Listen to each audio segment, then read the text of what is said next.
मैं गणेश, आप देख रहे हैं जीपी न्यूज़ नेटवर्क। इस वक्त मैं मौजूद हूँ बांसगांव के संसदीय क्षेत्र में और ये रानीपार गांव पड़ता है। यहाँ पे हमारे साथ हैं पंकज शाही जी हैं जो पूर्व प्रदेश सचिव हैं। इनसे बात करेंगे, इनका राय साझा करेंगे। बहुत बहुत स्वागत है सर आपका। धन्यवाद। सर, सबसे पहले तो हमारे दर्शकों को अपना एक छोटा सा परिचय दीजिए, अपने बारे में बताइए।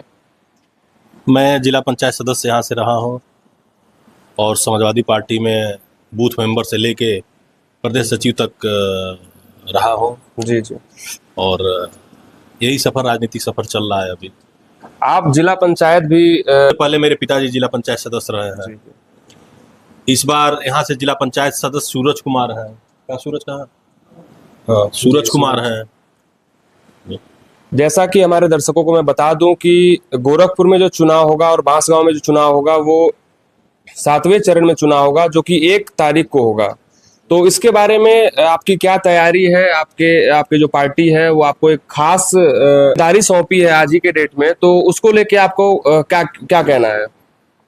देखिए, पार्टी ने हम लोग को लगाया है चुनाव संचालन के लिए। जी सर।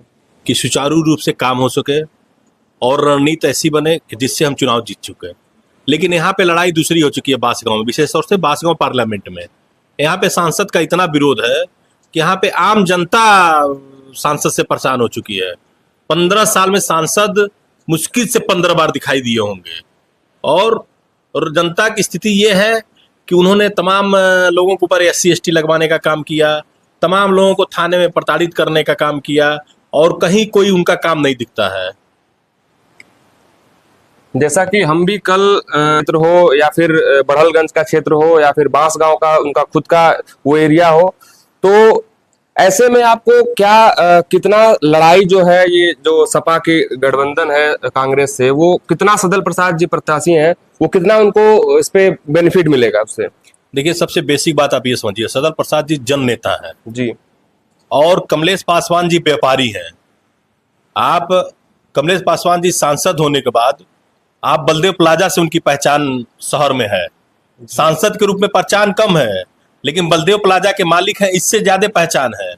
और सदल प्रसाद जी की आप कहीं किसी पूरे पार्लियामेंट में चले जाइए, पूरे जनपद में चले जाइए, पूरे मंडल में चले जाइए, तो कोई भी थोड़ा भी राजनीतिक व्यक्ति होगा, सामाजिक व्यक्ति होगा, तो वो कहेगा कि हाँ, सदल प्रसाद अच्छे नेता हैं और अच्छे विचारों के हैं। और रही बात भाजपा के कार्य, यही देख लीजिए आप, गोरखपुर से लेके बनारस 4 लेन सड़क, ये सबसे महत्वपूर्ण है। मुख्यमंत्री के गृह जनपद से लेके प्रधानमंत्री के संसदीय क्षेत्र को जोड़ने वाली सड़क है। लेकिन आप भी यहीं के रहने वाले, आप देखिए 10 साल में क्या स्थिति हुई। सर्विस रोड तक नहीं बन पाया। एक तरफ पूरी रोड कंप्लीट नहीं हुई, दूसरी तरफ से रोड टूटना शुरू हो गया है। इसका शिलान्यास तो करके छोड़ दिया गया है, इसको उद्घाटन अभी तक नहीं हो पाया। अगर गोरखपुर से अगर आदमी सीधे जाना चाहे बनारस तक तो उसे नहीं जा। ये मौत का कुआं हो गया है ये सड़क। एक तरफ भाजपा सरकार वैक्सीन लगवा के मार रही है, दूसरी तरफ खराब सड़क बना के मार रही है, और तीसरी तरफ सड़क बना नहीं और उद्घाटन हो गया, बोर्ड लग गया। आप अभी यहाँ से निकलिए, जाइए भटौरा से जो रोड जा रही है इधर सकरी की तरफ जी, उस रोड पे आप देखिएगा कब्रिस्तान के सामने बोर्ड लगा है सांसद और विधायक जी का, और लिखा है कि CC रोड 240 मीटर, लागत 18 लाख कुछ हजार। अब मौके पे देखेंगे तो खड़ंजा है।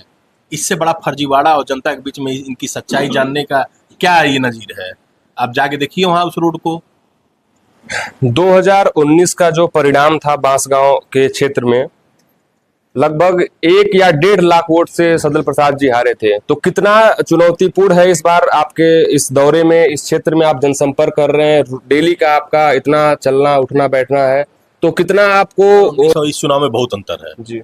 2019 के चुनाव में जनता को बहलाया गया, फुसलाया गया, ये दिखाया गया कि अगर हम नहीं आए, पुलवामा हमला हुआ था, जनता उस चीज को समझ नहीं पाई। जो मोदी जी 14 से पहले ये कहते थे कि शासक कमजोर है, इसलिए शासक कमजोर है, तो यहाँ RDX आ जा रहा है। शासक अगर मजबूत हो तो 3 ग्राम नहीं आ पाएगा।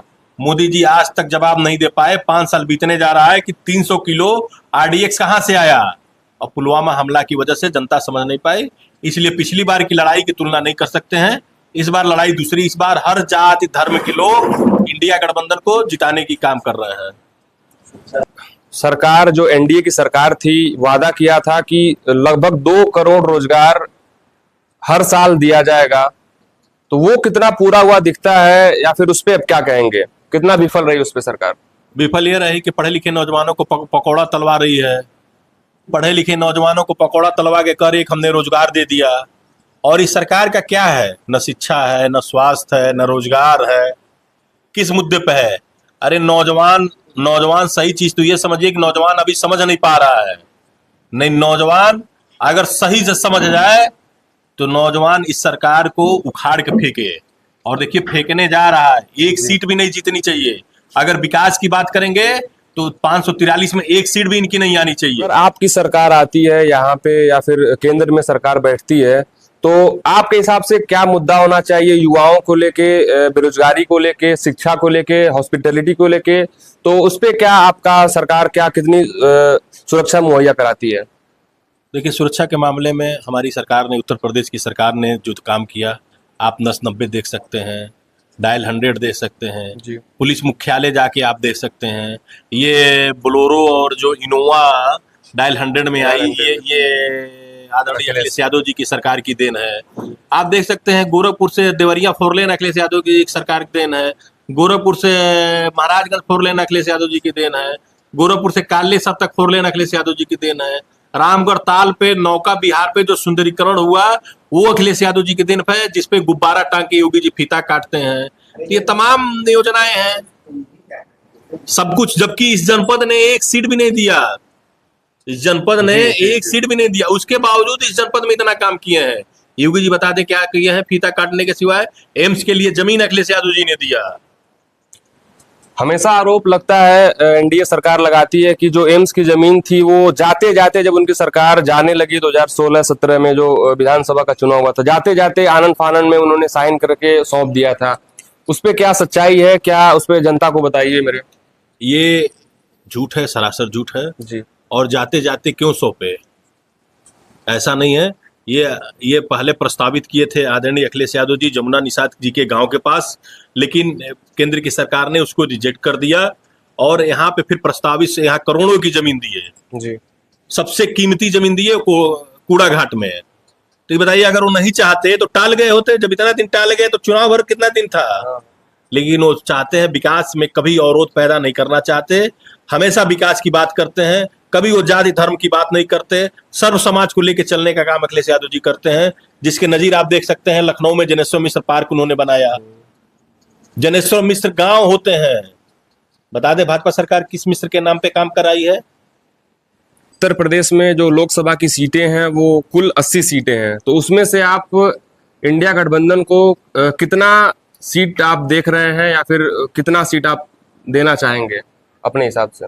देखिए, नौजवान अगर रोजगार और शिक्षा को महत्व देगा, जी। चिकित्सा को महत्व देगा, विकास को महत्व देगा, किसान अगर अपने फसल को महत्व देगा, अपने बेटे को महत्व देगा, और महिलाएं अपने सुहाग को महत्व देंगी, तो 80 सीटें इंडिया गठबंधन जीतेगा। जी। बाकी समय बताएगा। नहीं काली वाली बात। जैसा कि एक मुद्दा हमेशा बना रहता है, जो एनडीए सरकार है वो हमेशा कहती रहती है कि मैंने राशन दिया, पहला सिलेंडर बंटवाई गांव में, उसके साथ साथ और भी ऐसे तमाम जो किसान सम्मान निधि है, आवास है, पीएम आवास योजना है, इसके तहत तमाम योजनाएं चलाई जिससे कई लोग लाभान्वित भी हैं उससे। तो आपकी सरकार आने पे क्या इसमें कुछ बदलाव होगा, या फिर कुछ इससे और आगे देखा जाएगा? देखिए, एक होता है हम काम करेंगे, एक होता है काम करके दिखाना। आदरणीय अखिलेश यादव जी ने काम करके दिखाया है। एक एक आप लीजिए, जैसे आपने कहा कि उन्होंने कहा कि गैस सिलेंडर आज 1100-1200 रुपए में मिल रहा है, पहले 400-500 रुपए में मिलता था। उसके बाद दूसरा चीज आपने क्या कहा? किसान सम्मान निधि। किसान सम्मान निधि आदरणीय अखिलेश यादव जी की सरकार में मिलता था। नौजवानों को लैपटॉप देते थे, किसानों को ये आपदा राहत देते थे। नहीं, किसानों को आपदा राहत देते थे, फसल जल जाने पे देते थे, मुआवजा तुरंत मिल जाता था। इनकी सरकारों में क्या है, कर्ज माफी हो जाता था। किसानों के लिए सब कुछ किए थे। ट्रैक्टर फ्री मिलता था, कौन जानता है, ट्यूबवेल पे कनेक्शन फ्री था, लाइट फ्री था, बिजली बिल फ्री था किसानों के लिए। समाजवादी राशन की बात कर लीजिए, ये बताइए 80 कहते हैं 80 करोड़ लोगों को राशन दिया हूं, इसका मतलब है कि इस देश में 80 करोड़ लोगों को ये भिखारी बनाए हैं और कहते हैं राशन दिए हैं। तो क्या ये एहसान किए हैं? ये राशन बहुत पहले से आ रहा है। राशन के साथ पहले मिट्टी का तेल मिलता था, चीनी मिलता था। ये मिट्टी का तेल चीनी कौन खा गया? मोदी जी, योगी जी खा गए? कहाँ गया मिट्टी का तेल और चीनी कहाँ गई? अरे किसान का घर है, किसान के घर में ढेबरी जलता है, लालटेन जलता है, स्टोव पे खाना बनता है गरीब के घर में। तो ये मिट्टी का तेल खा गए तो सोचिए किसान की स्थिति क्या हुई। इन्होंने किसानों को छलने का काम किया है। देखिए आज पहली बार ऐसा हुआ है और पहली ये हिंदुस्तान के इतिहास में पहली ऐसी सरकार है जो किसानों के राहों में कीले गड़वाने का काम कर रही है। अभी देखिए किसान जब धरने पे आए थे दिल्ली में, इन्होंने बॉर्डर पे कील गड़वाने का काम किया था रोडों पे। कहते हैं किसानों की सरकार है। अरे मोदी जी ये नाटक कर रहे हैं, रोना धोना सब कुछ तो कर दिए, बचा के अभी बनारस में रो रहे थे। किस बात का रोना? 10 साल जनता ने आपको मौका दिया तो रोना किस बात का? अरे 2014 में आप रोते तो समझ में आता। 2014 के बाद 24 चल रहा है, 24 में किस बात के लिए रो रहे हैं? क्या कमी आपके सरकार में रह गई? रोना ये आप चाह रहे हैं कि मैं रो के घड़ियाली आंसू दिखा के और जनता को फिर बहकावे में ले लूं।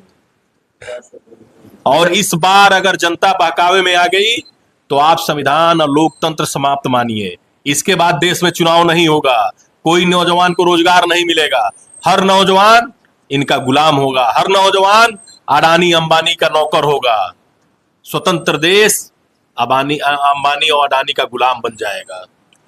जैसे ये कहते हैं कि प्राइवेट करने से भी नौकरियां उन लोग को मिलती है जो उसके लायक हो, जो स्किल डेवलप हो पूरे तरीके से। तो फिर गवर्नमेंट की क्या जरूरत है अगर सब कुछ निजीकरण हो जाएगा तो? जी। अगर सब कुछ निजीकरण कर देंगे तो गवर्नमेंट की क्या जरूरत है? और ईस्ट इंडिया कंपनी जब आई थी तो क्या बन के आई थी? व्यापारी बन के आई थी और व्यापारी बन के देश पे राज कर दिया। क्या 100 साल 200 साल राज किया ना जी। व्यापारी बन के 200 साल राज किया। और यही ईस्ट इंडिया कंपनी का दूसरा रूप अडानी अंबानी है। और ऐसे ही चलता रहा तो ज्यादा वो दिन दूर नहीं कि जब इस देश से लोकतंत्र समाप्त हो जाएगा, संविधान खत्म हो जाएगा और अडानी और अंबानी अपने हिसाब से private limited company, Bharat Hindustan limited company का नाम दे देंगे इसको और यहाँ पे हर व्यक्ति को अपने हिसाब से चलाएंगे। जैसा कि हम कुछ और मझगांवा के एरिया में कल गए थे, बात किए थे वहां से ग्रामीणों से, उनका एक ही बस आक्रोश था, उस पूरे गुस्से में थे कि जो उनका आवास आता था या फिर और भी कुछ चीजें होती थी, जो असली हकदार था वहां का, उनके नाम के अगर आपकी सरकार आती है तो कितना कड़ाई करेगी ग्रामीण तक, क्योंकि असली हकदार वही लोग हैं जो उसके लायक हैं। तो आपकी सरकार इसमें क्या सुधार करेगी? देखिए सही, पहली चीज तो यह है कि हमारी सरकार में जो पात्र होते हैं उन्हीं को आवास मिलता है। जी। और रही बात ये जो आवास का ढिढोरा पीट रहे हैं, समाजवादी सरकार में समाजवादी जो लोहिया गांव होते थे, जो आवास होते थे, आप उन आवासों की जाके स्थिति देखिए। 3 लाख कुछ हजार, 3,40,000 मिलता था। एक 3,40,000 और 1,20,000, बताइए कौन ज्यादा है? आज इतनी महंगाई में 7 साल पहले 8 साल पहले अखिलेश यादव जी 3,40,000 देते थे आवास के लिए और ये आज इतनी महंगाई में 1 लाख कुछ हजार दे रहे हैं। तो बताइए कौन आवास के लिए सही पैसा दे रहा है? ये तो एक है झुनझुना दे रहे हैं, जनता को बेवकूफ बना दे रहे हैं। जब 3,40,000 मिलता था तब ईंटे का दाम 8,000 रुपया था, सीमेंट 150 रुपया बोरी थी। आज 1,40,000 1,60,000 कितना है प्रधानमंत्री आवास का? 1,40,000 1,60,000 है। और ये दे रहे हैं क्या? जब 18,000 रुपया ईंट हो गया, 300 360 रुपया सीमेंट हो गया, 500 रुपया मजदूरी हो गया, तो ये तो झुंझुना हो गया। मजदूरी भी नहीं है जो जितना ये पैसा दे रहे हैं। महंगाई तो बेलगाम हो गई है। पहले 55 लाख करोड़ देश पे कर्जा था, आज 1,65,000 करोड़ देश पे कर्जा है। किसने बनाया कर्जदार? देखिए हिंदुस्तान की जनता थोड़ा इमोशनली है, भावुक है, उसका मोदी जी ने भरपूर लाभ उठाया और 10 साल खूब जम के बेवकूफ बनाया। जाति और धर्म के नाम पे आपस में लड़ाने का काम किया। ये देश एकजुट है, एक साथ रहने वाला है, भाई भाई का यहाँ रिवाज है, एक थाली में खाने वाला है। इसको बांटने और तोड़ने का काम मोदी जी ने किया है, जिसके लिए हिंदुस्तान और भगवान कभी उनको माफ नहीं करेगा। इन्होंने मंदिर पे राजनीति कर लिया, करोड़ों रुपए चंदे का कहाँ गया? मंदिर को अर्धनिर्मित एक शंकराचार्य चिल्लाते रह गए कि कभी भी अर्धनिर्मित मंदिर का पूजन नहीं होता है। ये बताइए क्या है, उस गर्भगृह में बैठ के पूजन करने का क्या इनको अधिकार है? जी कोई अधिकार है गर्भगृह में बैठ के पूजन करने का? अगर अधिकार है तो राष्ट्रीय अध्यक्ष को है, राष्ट्रपति को क्यों नहीं बुलाए? पूजा अधिकार है तो इनको किस बात का अधिकार है? देश की सर्वोच्च कुर्सी राष्ट्रपति की है और उस पर अधिकार है तो वहां के पुजारी का अधिकार है पूजन करने का। अगर अधिकार है तो शंकराचार्य को अधिकार है पूजन करने का। ये अपने क्यों बैठ गए? उस मंदिर आंदोलन की बात करते हैं। मंदिर आंदोलन में जितने लोग थे, जितने लोग धरना प्रदर्शन किए, जितने क्रांतिकारी थे, कहां गए आज वो? जितने उसकी संघर्ष की लड़ाई लड़ने वाले कहां गए? जी क्यों नहीं बुलाए उन लोगों को? मोदी जी का क्या संघर्ष रहा है? विपक्ष हमेशा आरोप लगाता है कि ये समाजवादी पार्टी परिवारवाद पे ज्यादा ध्यान देती है। तो उस पे, जैसे कि इसी बार लोकसभा चुनाव में देखा जाए तो एक ही परिवार से 5 लोग चुनाव लड़ रहे हैं। अखिलेश यादव जी हैं, डिम्पल जी हैं, धर्मेंद्र जी हैं, अभय जी हैं, शिवपाल। अच्छा, और रही बात, ये परिवारवाद नहीं है, ये समाजवाद है। जी जनता जब मांग करेगी तो लड़ाया जाएगा। परिवारवाद कौन नहीं करता है? कमलेश पासवान सांसद लड़ रहे हैं, उनके भाई विधायक हैं यहाँ से। राजनाथ सिंह रक्षा मंत्री रहे हैं, उनके लड़के विधायक हैं। जी अमित शाह के लड़के क्या है जैसा? ये परिवारवाद नहीं है।